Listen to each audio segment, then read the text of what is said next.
And we're back with our final segment of the Screen Team on today's Talk 930 KWOC. We've already reviewed 12 Angry Men.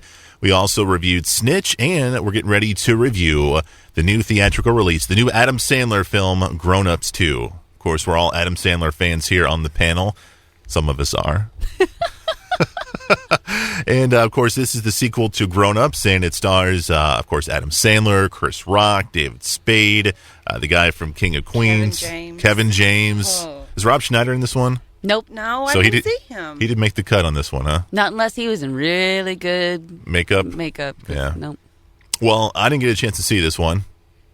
And don't forget Taylor Lautner's in it, too. Oh, Taylor Lautner. Oh, no. Salma Hayek. Yeah, she's in it. Yeah, she's in this one. Okay. Taylor Lautner. Ladies, you guys saw it, and I know that you guys had a... Malfunction. Danger, Will Robinson. I'll take this while you get something to wipe her up with. Okay, all right. Tell us about it, man. This movie, based on the reunion of 4 high school friends, long-term buddies. Adam Sandler's character obviously moved off to Hollywood, made it big, made a lot of money, and he decided to come back home and raise his family back home. He's got this big old house, and the opening scene just sets the mood for the entire movie. Little daughter, leaves the door open, Daddy, in case any animals wanted to come in out of the cold. He wakes up to a ginormous reindeer elk thing in his bedroom, and as soon as the wife wakes up and starts screaming, the elk thing starts peeing all over everybody and everything, and the mayhem continues until the end of the movie. So, basically what happens is these guys all decide they want to, they're done. They're wrapping up the fun. The fun is over. There's just no fun left to be had.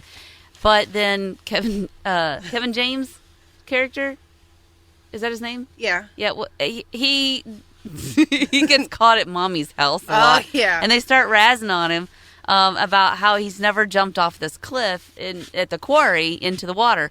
So they take him up there, and they're just kind of cutting out of work, and they're all going to do one big lasso. He's got to make the jump. It's 35 feet into the water. Well, they come across the frat boys. The frat boys, led by Taylor Lautner. And he doesn't take his shirt off, by the way. Good times. Yeah, but he does these unbelievable stunts. I'm telling you, it's crazy. But they go, whoop, whoop, and everything is just on. It's all fratted out. And completely. It's over the top. Oh, my God. 5-minute handshakes. And and, of course, the 4 guys are just like, what just happened there? What's that all about? And they're all so practical about everything. They're like, dude, we've grown up. Yeah. Oh, no. This is how we handshake. Yeah, this is how we handshake. How do you do? Very well. But they end up getting kind of bullied by the frat boys. And one of the things that comes out, one of the bottom storylines, is that Adam Sandler's character was bullied, and the bully still lives in town. And it ends up happening at this little party to celebrate whose anniversary is it? Chris Rock and his wife. Yes. Maya Rudolph? Rudolph, yeah. It's their anniversary. She forgot, so she had to give him whatever he wanted. He wanted a party. So they're having this little party that turns into an entire city-wide party, and the frat boys show up. And the next thing you know, Jay Giles is playing in the backyard. Are you serious? The Jay band's Giles? not on the CD, the band, yeah. The band is playing on a stage in his backyard, and Stone Cold is the bully. Mm-hmm. Oh, man. Yeah. And he shows up with his hot wife who teaches the dance class. Yeah. For the kids, and they square off, because he's decided he's got to teach one of his sons who's getting bullied how to stand up for himself. So he squares off with Stone Cold, and what happens next you just have to see in the movie because it's just too funny. And I will say this, I don't recall laughing as hard, if at all, during the first movie. And now I want to go revisit it and see if I can give it a second chance, because I don't think I was too nice to it. So, well, you weren't. None of us were. So, was it He was. Was it the company that you were watching with, or was it the movie? I was with Stacy, and we were hooting and hollering and laughing.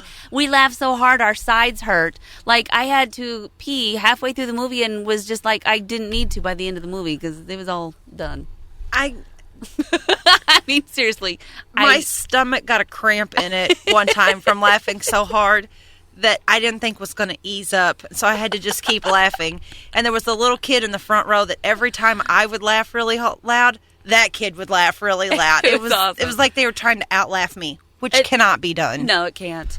There was maybe 25, 30 people, maybe more. Maybe 50, more. Yeah. Around 50 people in there. There was a lot of people in there. It was a nice turnout, and so I think that adds to the fun because you feel more free to laugh when other people are laughing. Right.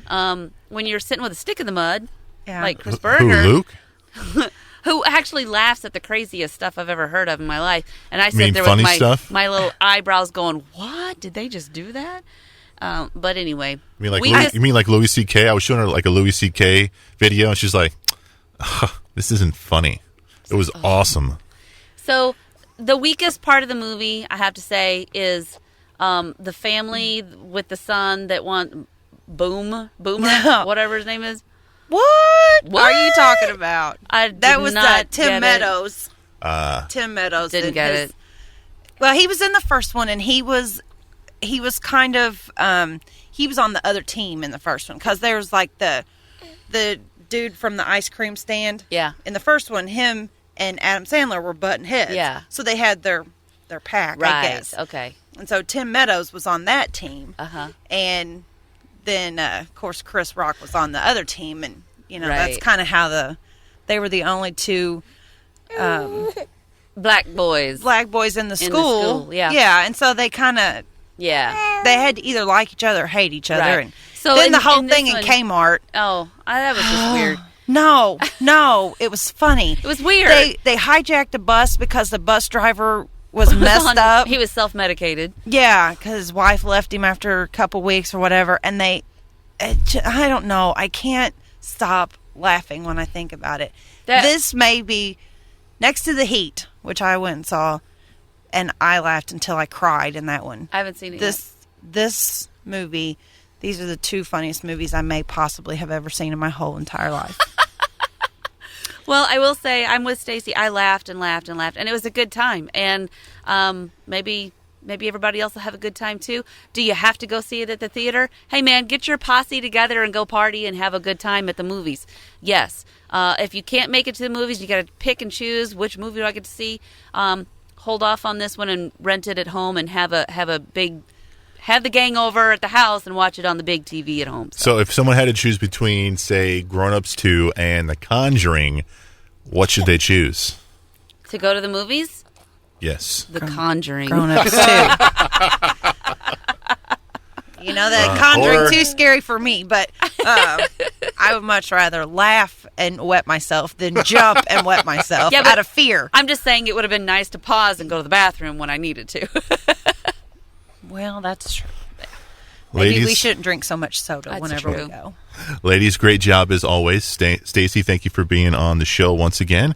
And next week, I get to choose the films, and we'll have Chelsea with us again reviewing some of these films. My personal pick will be The Truman Show with Jim Carrey. DVD pick will be The Man with the Iron Fist, directed by RZA. Nice. Yeah, you're intrigued, aren't you?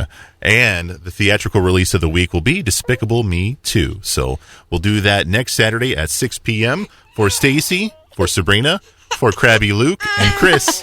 We are the Screen Team on today's Talk 930 KW.